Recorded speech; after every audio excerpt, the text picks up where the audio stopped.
Hello, my lovelies, and welcome back to Allotment of the Dead. So I've just passed 500 subscribers, so thank you so much for getting me past that little milestone in the YouTube channel. I really appreciate it. For those people that are relatively new to the channel, I'm Jason. I've been doing an allotment now for probably over 10 years now. Still a bit lapse as to how long it actually is, but must be at least that.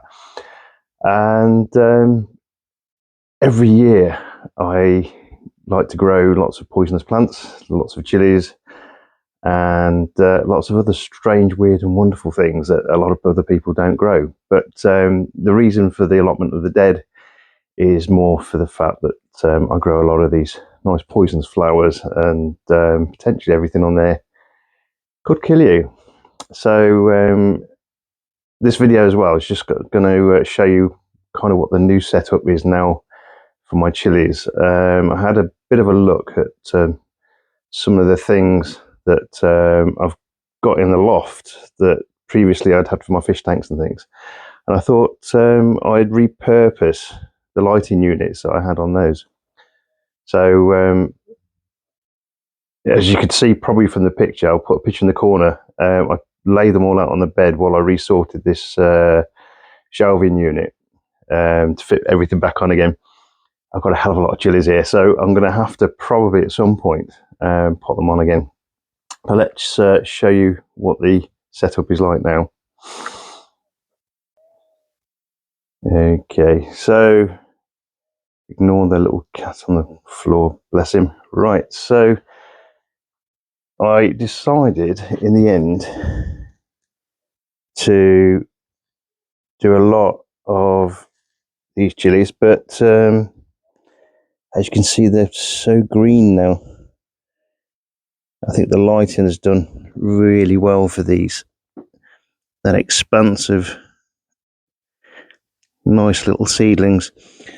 So what I've done in effect is I've put these fluorescent tubes on each shelf now, instead of the blue and red lighting that I had previously had. Basically, because they take a little bit less space up in the top area here, so I can fit basically a lot more under there in terms of the growing plants. Looks like the cat's deciding to have a look at my chilies, so he's fine as long as he doesn't eat them. Right, and then just show you the developing ones that have come through again. So these are the ones that didn't really germinate very well first time round, and some of them still aren't great. This is what I called the chili roulette, which is the 25 seeds from Red Dragon Seeds. It looks like the germination rate of all of them is fantastic. So I'm going to pot them up and see exactly what I've got. Not going to know really till they set fruit, but we'll see.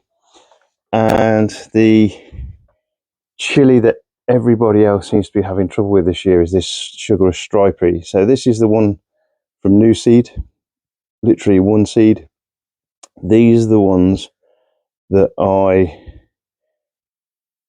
wouldn't say stole, but I got from Tony Smith's allotment when we went up there. So this one of his chilies. I've opened it up and taken out the seeds.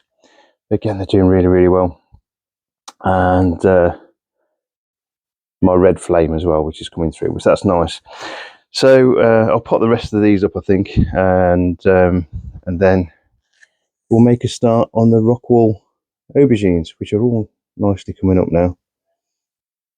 Some are germination wise better than others, but we'll pop these on as well. Right, so all in all, quite successful. I say the reason why I've swapped these over again is just that headroom, really.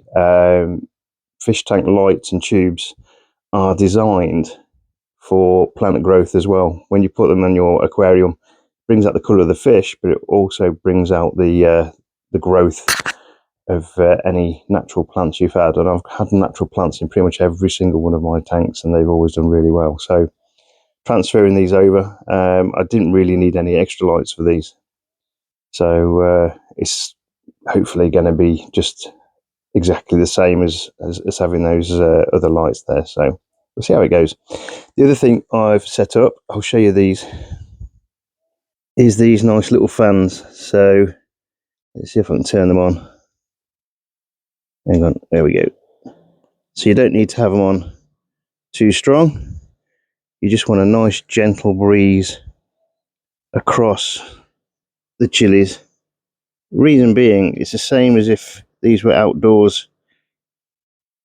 The thing about chilies, they are wind pollinated, but they also, any plant really, to give it a nice strong stem, it needs that little bit of lateral movement, which is why when you put a tree in, you don't actually plant it rigid, you actually give it a bit of room to move in the wind. And this is the same reason really. It's to get those stems basically saying, okay, there's a little bit of pressure, a bit of force, so we're going to have to put a little bit more strength into the stems, and that's what all these little fans will do. I only have them quite gentle, and I only have them probably around an hour, 2 hours a day. That's all you need really. And I haven't got any on the top here because these are really, really young, so I won't be worried about that.